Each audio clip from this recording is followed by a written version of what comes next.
안녕하세요. 저는 용산구에 살고 있는 60대 중반의 남자입니다. 제가 이렇게 사연을 올리게 된 이유는 망한 자식 농사 때문인데요. 마땅히 신세 한탄할 곳이 없어서 여기다 한번 올려봅니다. 부모로서 나름 한다고 했었는데 자식들한테는 그래도 많이 부족했나 봅니다. 자식이라곤 겨우 둘밖에 없는데 돈 얘기만 나오면 눈이 돌아버리니 미칠 지경입니다. 자식들이 하고 싶은 것들 마음껏 하게 해주고 싶어서 시작했던 사업이 제 목을 죄올 줄 누가 알았겠습니까?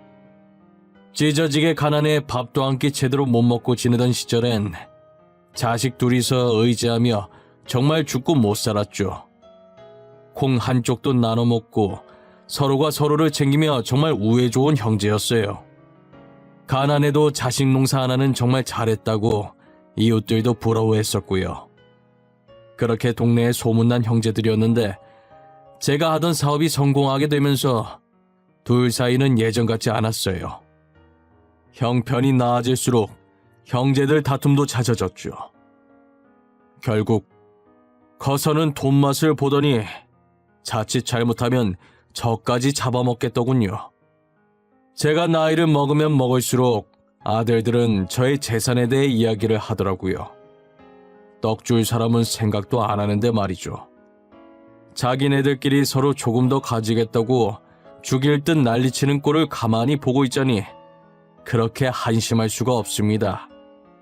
자식들도 각자 하고 있는 사업이 있었어요. 그래서 제가 살아있을 때 직접 재산 분할을 해주려고 했었죠.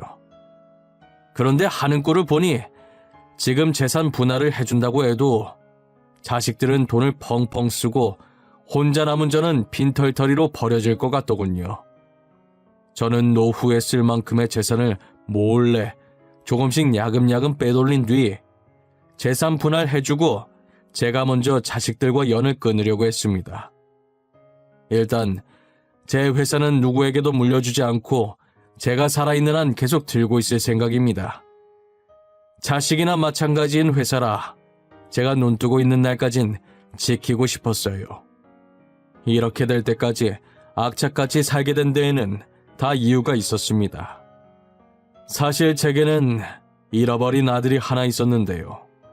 사업을 시작하기 전 저희는 찢어지게 가난한 형편에 입에 불칠하고 살기도 힘들었어요. 그런 모습을 보고 어머니가 안타까워하셨죠. 어머니 딴에는 저희 부부를 도와주려고 한 행동이었지만 저희에게는 되려 씻을 수 없는 상처가 되었습니다.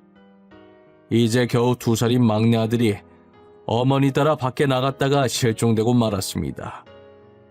그러다 아내는 충격을 받아 쓰러졌고 병까지 얻어 결국 1년 후 세상을 떠났죠. 막내에 이어 아내까지 잃자 저는 정말 살고 싶은 마음이 없었어요. 아내의 영정사진을 보면서 제발 나도 데리고 가라며 하염없이 울었네요. 내게 그만 울라며 달래주는 어린 아들 둘을 보니 애들 때문이라도 어쩔 수 없이 살아야겠더라고요. 어리고 소중한 두 아들들을 지키고 잃어버린 막내를 찾기 위해 누구보다 열심히 살았습니다. 저는 안 해본 일이 없어요.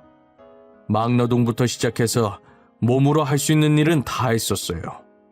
비록 악착같이 돈을 모았고 결국 단칸방을 탈출하는 데 성공했죠. 비록 전세지만 2발 뻗고 잘 수 있는 집으로 이사갈 수 있게 되었어요. 사람들이 이사갈 때 집 터가 좋아야 잘 산다고 하지 않습니까?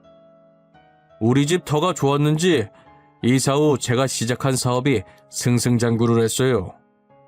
통장에 찍힌 돈을 보는데 느낌이 이상하더군요. 살면서 이렇게 많은 돈을 제가 만져보리라곤 생각을 못했거든요. 막상 돈이 생기니까 뭐부터 해야 할지 모르겠더라고요. 제일 먼저 중학생인 아이들에게 학원부터 등록해줬어요. 간혹 첫째가 자기 친구들은 전부 학원 다닌다며 제게 말해주는데 딱히 내색은 안 해도 부러워하는 눈치였거든요. 학원에 등록하는 날 아이들의 표정이 어찌나 밝던지 잊을 수가 없어요. 다들 이 맛에 돈을 버는구나 싶더라니까요. 저는 아이들이 하고 싶은 것, 먹고 싶은 것은 부족함 없이 다 해주며 살았습니다. 그렇게 하루가 멀다 하고 바쁘게 살다 보니 제 기억 속에서 막내가 잊혀지더라고요. 그러다 제 기억에서 막내를 다시 꺼내게 된 건 어머니가 세상을 떠나실 때였습니다. 어머니는 이제 나이가 있으신지라 치매에 걸려 요양병원에 모시게 됐죠. 이제 회사도 많이 컸고 아들들도 다 키워서 제가 틈틈이 어머니를 요양하고 있었어요. 어머니는 저를 알아보지 못하시지만 저를 부를 땐 꼭 막내야라고 하셨어요. 저는 외동이라 첫째면서도 막내이기도 하니 틀린 말은 아니라고 생각했죠.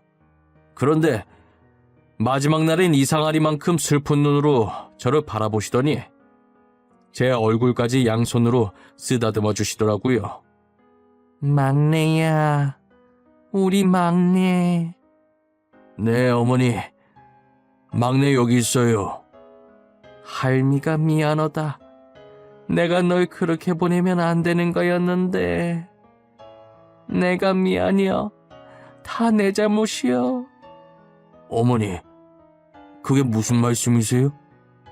다 내가 한 것이여. 니네 애비는 아무 잘못이 없으니 너무 원망 말어. 그 보육원에 보낸 건 다 너 잘 살라고 한 것이여. 어머니가 하신 말씀을 믿을 수가 없었어요. 아니, 믿고 싶지 않았어요. 단순히 실종된 줄만 알았던 막내가 알고 보니 어머니께서 보육원에 보냈다는 사실을요. 저는 머리가 새하이져 한동안 아무 말도 할 수 없었습니다. 어머니는 그 말을 끝으로 잠자듯 편안하게 눈을 감으셨어요. 어머니의 장례가 끝나고 곧장 막내를 찾으려고 했었습니다. 하지만 너무 미안하기도 하고 혹여나 이미 가정이 생겨서 잘 살고 있는 애 앞에 제가 괜히 나타나 혼란만 줄 것 같은 여러 가지 감정에 찾지 못했어요. 돌아가신 어머니 원망도 정말 많이 했습니다. 어머니가 굳이 막내를 보육원에 버리지 않았더라면 저는 아내도 잃지 않았을 테니까요. 이제 저도 점점 늙어가고 더 늙기 전에 한 번이라도 막내를 보고 싶었어요. 그리고 많이 늦었지만 과거의 일을 사과하고 싶었습니다. 만약 막내를 찾게 된다면 제가 가진 모든 재산을 막내에게도 물려주고 싶었어요. 전 두 아들 몰래 수소문해서 막내를 찾기 시작했습니다. 먼저 어머니께서 말해주셨던 보육원부터 찾아갔습니다. 하지만 성인이 된 막내는 이미 보육원을 떠나고 없더군요. 그 소식을 들으니 눈앞이 깜깜해졌지만 그래도 막내를 찾는 것을 포기하지 않았어요. 고작 제가 알고 있는 건 막내의 이름과 생년월일 뿐이었지만 열심히 찾다 보면 꼭 제 앞에 나타나 줄 거라 믿고 살았었죠. 나이는 점점 들어가고 제 마음은 다급해져 가고 있을 때 흥신소에서 막내를 찾았다는 연락을 받았습니다. 몇십 년 만에 마주한 막내는 듬직하게 멋진 남자가 되어 있더군요. 막내의 손을 잡고 너무 늦게 찾아 미안했다고 용서를 빌었더니 막내는 사람 좋은 미소를 지으며 괜찮다고 하더라고요. 저는 앞으로 막내만 바라보며 살겠노라 마음먹었어요. 자식들 몰래 막내를 만나오면서 그가 못해줬던 것들을 다 해줬습니다. 막내에게 빚이 조금 있더라고요. 돈이 없어서 대출받다 살다 보니 빚이 생겼다는 말을 듣고 전부 제 탓인 것 같아 제가 빚도 다 갚아줬죠. 그렇게 막내와 재회한 지 3개월쯤 되던 해였습니다. 이제 여름이 되어 반팔을 입는 계절이 되었죠. 사실 막내 팔에 조그마한 흉터가 하나 있었어요. 어릴 때 둘째가 실수로 국을 엎질렀는데 그게 옆에 누워있던 막내에게 튀어서 생긴 화상 흉터였거든요. 그런데 반팔을 입고 있는 막내 팔에 있어야 할 흉터가 감쪽같이 사라져 있는 게 아니겠어요. 막내야, 너 어릴 때 팔에 생긴 흉터 말이다. 그게 감쪽같이 없어졌구나. 크면서 사라진 거니? 아버지, 그게 이거 이 흉터가 저는 너무 보기 싫더라고요. 그래서 흉터 제거 수술했어요. 그런 게냐? 요즘 기술이 정말 많이 발전했구나. 오래된 흉터도 다 제거해주고 말이야. 막내는 살짝 당황해하더니 이내 자신의 팔을 감싸고선 제게 수술을 했다더군요.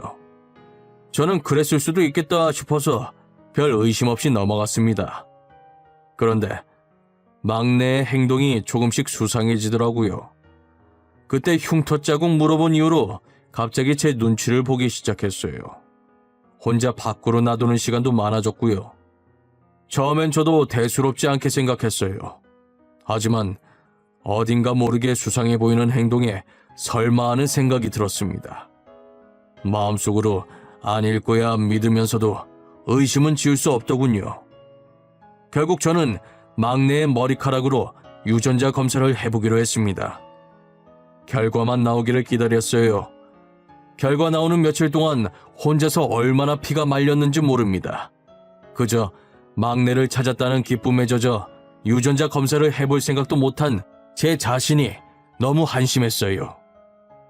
만약 제 아들이 아니라면, 정말 그런 거라면 싶은 생각에 너무 분해서 잠도 제대로 못 잤습니다. 며칠 뒤 결과지가 제 손에 쥐어졌고 막내 아들이 보는 앞에서 지를 봤어요. 불일치라는 세 글자를 보는 순간 저는 그대로 뒷목을 잡고 쓰러졌습니다. 그래도 그놈은 양심이라는 게 조금이라도 있었던지 저를 병원으로 데리고 와서 제가 깨어날 때까지 옆을 지키고 있더군요. 왜 그랬냐고 따지니 제가 어느 기업의 회장이라는 것을 알고 일부러 접근을 했더랬죠. 본인도 유전자 검사하면 끝나는 건데 과연 이게 먹힐까 했었대요.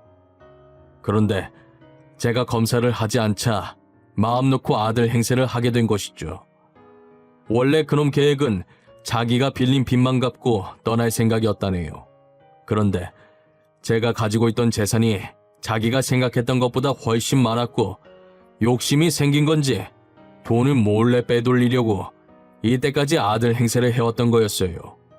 그런데 양심에 찔리긴 한 건지 제가 쓰러지자마자 구조대를 불러 병원으로 데리고 왔더라고요. 그간 아들로 지내온 정이 있어서 마지막에 그놈에게 돈 몇 푼 쥐어주었습니다. 그래도 막내라고 생각했던 시간들이 있어서 그런지 아닌 걸 알면서도 그놈에게 정이 들었더라고요. 사람 속이고 다니지 말라고 진심으로 충고하고는 다시는 내 앞에 나타나지 말라고 말했어요. 그놈이 병실을 나가고 또다시 아들을 잃었던 당시의 허망한 마음이 들어 한동안 아무 말 없이 창문만 바라보았습니다. 막내를 버린 죄를 지금 받고 있다는 생각이 들었어요. 이번 생에선 막내를 찾지 말라는 하늘의 뜻인가 싶고요. 제 죄는 아직 끝나지 않았나 봅니다. 주치의가 들어와서 검사 결과를 말하는데 제게 위암이 있다고 하더군요. 치료를 하면 생명을 연장할 수 있다고 하는데 더 살아서 뭐하나 싶었습니다. 저는 이만큼만 살고 싶다고 치료를 받지 않겠다고 했죠. 그랬더니 주치의가 하루에 한 번씩 병실에 와서 저를 설득하는 게 아니겠어요. 아버님, 치료받으면 살 수 있는데 왜 안 받으시려는 거예요? 아유, 진짜 나는 그냥 치료받고 싶지가 않다니까 자꾸 그러네. 그래도 살 수 있으면 사는 게 좋죠. 왜 계속 고집을 피우실까? 의사 양반, 지금 환자 살려야 한다는 의무 때문에 이러는 겐가? 내가 더 이상 살고 싶지 않다는데 왜 계속 그러나? 환자 의견도 존중해줘야지. 이상하게 아버님만 보면 제 아버지 같고 친근해서 마음이 자꾸 쓰여요. 의사가 제게 아버지 같다고 하는데 그 표정이 왠지 모르게 슬퍼 보였어요. 원래 남의 가정사 물어보는 성격이 아닌데 저도 모르게 말이 나가더군요. 혹시 자네 아버지는 일찍 돌아가셨나? 저는 보육원에서 자라서 부모님이 안 계세요. 힘든 환경에서 의사까지 된 겐가?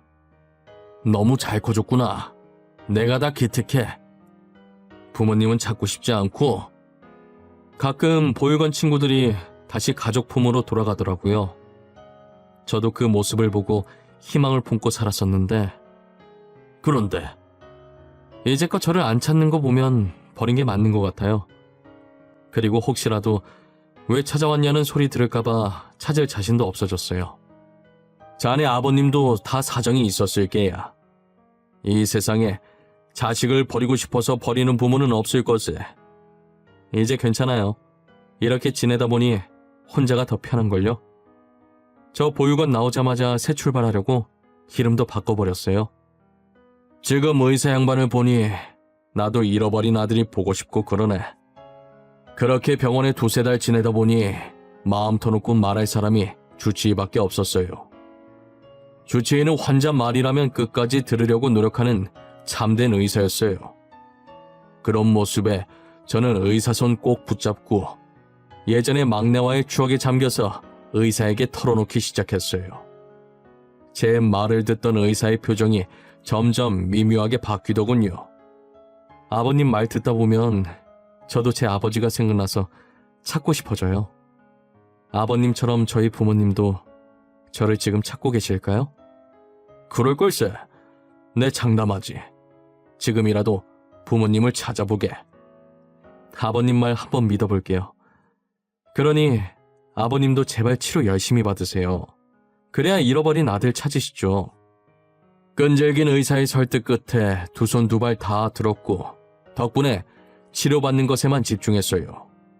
그래도 막내를 찾기 위해 업체에 제 DNA를 등록해놓고 치료를 받았죠. 등록한 지 얼마 지나지 않아 제 DNA와 일치하는 사람이 나타났다고 연락이 왔어요. 저는 전화를 끊고 곧장 업체로 달려갔죠.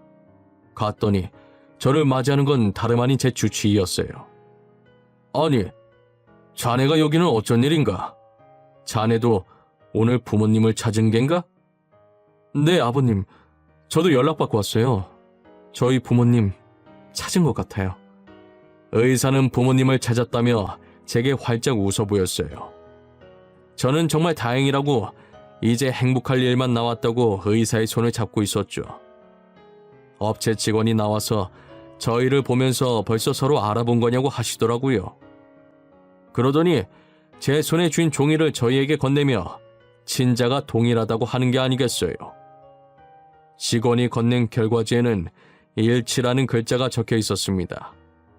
아니, 어떻게 이런 일이 있을 수 있는지 종이를 받고 어안이 벙벙했습니다. 네가 정말 민혁이냐? 우리 민혁이가 맞는 거냐? 네, 제 전 이름이 민혁이에요. 저 민혁이 맞아요. 사실 이름 바꿨다는 얘기를 듣고 전 이름이 뭔지 물어보고 싶었다만 혹연 너에게 상처가 될까 물어보지 못했단다. 너무 잘 커줘서 고맙구나. 아니에요. 저 포기하지 않고 끝까지 찾아주셔서 정말 감사합니다. 아버지. 막내와의 눈물 젖은 재회를 하고 있을 때 휴대폰에 불이 나기 시작했어요. 철부지 아들들이 제가 전화를 받지 않자 문자로 돈을 달라고 난리를 치고 있었습니다. 두 자식놈들이 어릴 때 막내랑 헤어져서 막내의 존재는 모르고 있었어요. 일단 아들들에게 막내가 있다는 것을 숨겨야겠다고 생각했어요. 아비가 위암에 걸려 입원했는데도 여전히 돈 타령하며 전화만 하는 게 저 자식 놈들은 저를 돈줄로 보고 있는 게 분명했어요. 그래서 마지막으로 철없는 자식놈에게 돈 줘버리고 도망갈 계획을 세웠어요. 아들들을 집으로 불렀어요. 돈을 주겠다면서요. 평소 같으면 안 된다고 했을 제가 그럼 얼마나 해주면 되냐고 물어봤죠. 예상치 못한 답변에도 어리석은 아들놈들은 신나서 제게 필요한 액수를 말하더군요. 저는 자식놈들에게 말한 액수보다 더 얹어서 돈을 보내주었습니다. 그리고 말했죠. 앞으로 너희에게 돈 줄 생각도 연락할 생각도 없다고요. 아버님, 그게 무슨 말씀이세요? 지금 네가 들은 그대로다. 난 여태껏 애비로서 할 만큼 한 것 같구나. 더 이상 나를 찾지 말거라. 아버지, 장난이시죠? 장난이 너무 심하신 것 같아요. 장난? 난 어느 때보다 진지하구나. 이제부터 아들 없는 셈 칠 테니 내가 죽어도 장례식에 나타나지 말거라. 당연히 제 말에 자식들은 난리가 났죠. 시끄럽기만 한 놈들을 집에서 내쫓았어요. 하루가 멀다 하고 아들놈들이 찾아오는 통에 이사도 가고 폰번호도 바꿔버렸습니다. 잠잠해진 집과 핸드폰을 보니 이제야 속이 좀 시원하더군요. 막내는 자기 형들과 다르게 정말 바르게 컸더라고요. 부모 없이도 기죽지 않고 삐뚤어지지 않고 남을 위할 줄 아는 착한 아들이었어요. 환자밖에 모르고 욕심도 없고 바쁜 와중에 틈틈이 보육원 봉사도 다니더군요. 제가 치료받는 동안에도 어찌나 저를 챙기던지요. 그런 아들을 보고 왜 진작 찾지 않았을까 너무 미안했습니다. 막내야, 커갈 때 도움 하나 못 주고 아비가 늙어서 이렇게 받기만 하고 미안하구나. 에이, 무슨 말씀이세요? 다시 제 곁에 와주신 것만으로도 감사해요. 치료도 이렇게 잘 받아주시고 아버지가 제 옆에 계속 있어줬으면 좋겠어요. 미운 아비 원망 하나 안 하고 치료도 계속 해주고 먼저 세상 떠난 너희 엄마가 하늘에서 웃고 있을 것 같구나. 그렇게 계속 고마우시면 치료 계속 잘 받고 건강하게 제 옆에 살아주세요. 전 그게 가장 큰 선물이에요, 아버지. 막내는 지금도 저와 딱 붙어서 잘 지내고 있습니다. 이사하고 나서 바로 저희 집으로 들어와 살았어요. 병원에서도 환자들 챙기느라 피곤할 법도 한데 퇴근하면 곧장 저부터 챙기기 바빴죠. 안 그래도 된다고 하는데도 전 끝내 아들을 말릴 수가 없네요. 저는 수술까지 하지 않고 약물 치료만 하고 호전됐어요. 하늘에 있을 아내가 도와준 건지 종양이 크지 않을 때 발견돼서 다행이었다네요. 이제 어느 정도 몸이 회복되고서는 막내가 다니던 보육원에 봉사도 다니기 시작했어요. 그러다 막내가 저에게 꼭 보여주고 싶은 사람이 있다는 게 아니겠어요.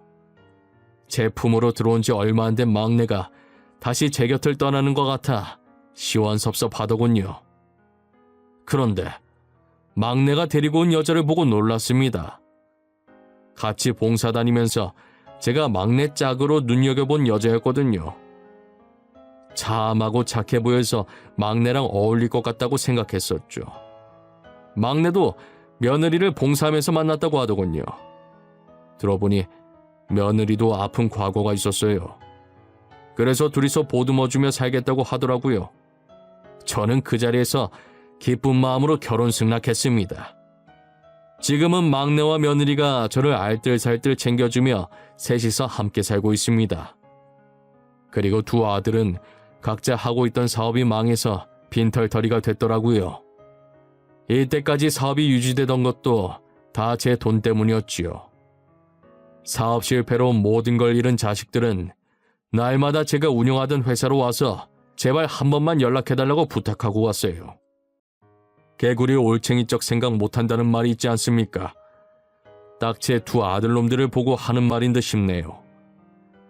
가난했을 때 힘들게 살던 시절 생각 못하고 저렇게 돈에 미쳐버릴 줄 누가 알았겠어요. 저는 하루빨리 아들놈들이 정신 차리고 인간답게 살아가길 바랄 뿐입니다. 제 사연은 여기까지입니다. 지금까지 제 이야기를 들어주신 모든 분들께 감사합니다.